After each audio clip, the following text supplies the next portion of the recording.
All right, the Detroit Lions fill the special teams coordinator vacancy with a special teams assistant from Cincinnati, Brayden Coombs. He's fairly young. He worked his way up through the Cincinnati Bengals organization. Let's talk a little bit about his background and some. We back. Motor City Sports Talk. Make sure you hit that subscribe button, bell icon button, share the video. And Brayden Coombs, fairly young, came out of Miami, Ohio as a receiver. Worked with the Bengals, been there the last 10 seasons. And, from quality control to, offense, defensive assistant. And last year, he was an assistant to the special teams coordinator that, I think Football Outsiders ranked the Bengals unit in special teams number 1 in all of football. And what it's worth, the Lions was ranked number 8 by them in all of football. So, even though they had a bad record, they've seen some bright spots. They liked the way he interviewed, I would guess.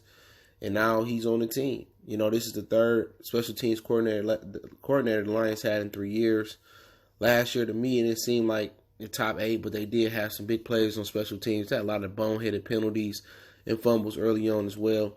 And that's why that special teams coach not here no more. So we'll see what he can do, man. You never know if he do a great job and the Lions turn around. He may end up like Joe Judge and John Harbaugh and get a head coaching job. So he's somebody that worked his way out the mud, young. He don't have no New England ties. He's from Ohio. So he coming up to Detroit and moving his family up here. So salute to him, man. And I'm all for it. He ain't from New England. He from Cincinnati. He from Ohio. And I'm looking forward to what he could bring to special teams. Now, they probably going to be looking for a punter because they're not going to probably bring back Sam Martin.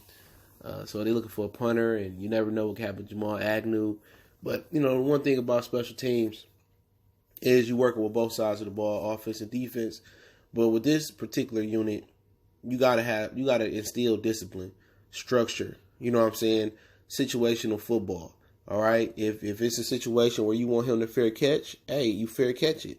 If it's a situation where you want him to bring it out, bring it out. No holding, no stupid boneheaded, blindside block penalties or something of that nature. He got to instill discipline and structure first. And he got to get them to understand situational football so special teams unit can't shoot us in the foot. He do that, he'd be fairly successful here.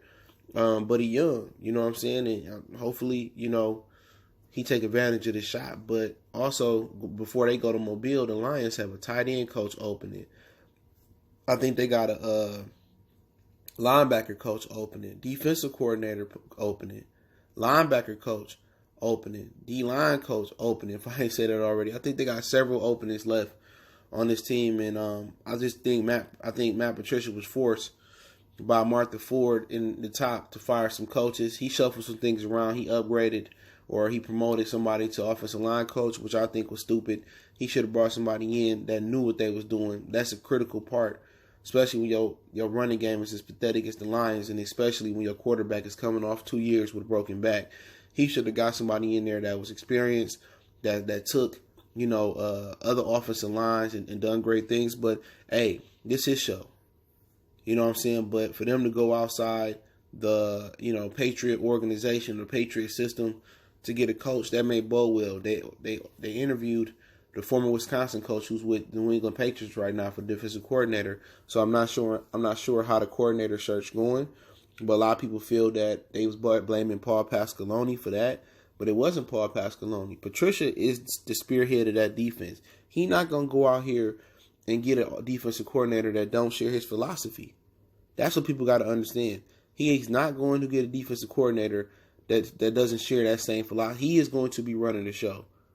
A defensive coordinator is just going to be an assistant to him. He is going to call, situational football and 3rd and 1 and what they want to do, or 3rd and 15 what they want to do.